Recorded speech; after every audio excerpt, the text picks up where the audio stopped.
শুধু শহরাঞ্চলেই নয়, এবার বন্য বাদরের দাপটে অতিষ্ঠ গ্রামবাসীরাও। দলে দলে বাদরের দল এবার হানা দিচ্ছে গ্রামের বিভিন্ন এলাকায়।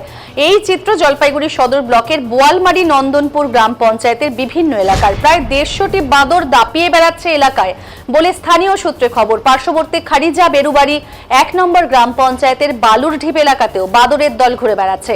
এদিকে বাদরের দৌরাত্মে নাজেহাল এলাকার বাসিন্দারা। স্থানীয় বাসিন্দা পরিমল বিশ্বাস জানিয়েছেন, ছোট বড় মিলে প্রায় 150টি বাদরের একটি দল ঘুরে বেড়াচ্ছে তাদের এলাকায়।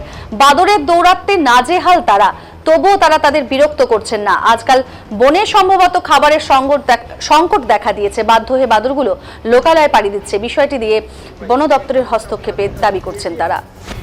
আমরা দেখতে পাচ্ছি 2 দিন থেকে যে প্রায় 200-র মতো বাদর বালুরদ্বীপ, কচুয়া, আমাদের প্রধানপাড়া বিভিন্ন জায়গায় এরা ঘুরিয়ে বেড়াচ্ছে। হ্যাঁ, দৌরাত্ম্য চলছে।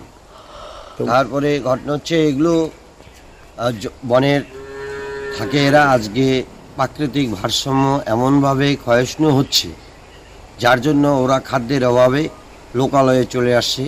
ওরা ভাবছে তো হয়তো গ্রামে বিভিন্ন জায়গায় ছুটে বেরোলে আমাদের খাদ্যের অভাবটা পূরণ হবে। কিন্তু প্রশাসনের এবং বন দপ্তরের উচিত এগুলো যাতে গ্রামে এসে ফরেস্টবিহীন জায়গায় এসেও যেন নিরাপদে থাকতে পারে, এর জন্য মানুষকে সচেতন করা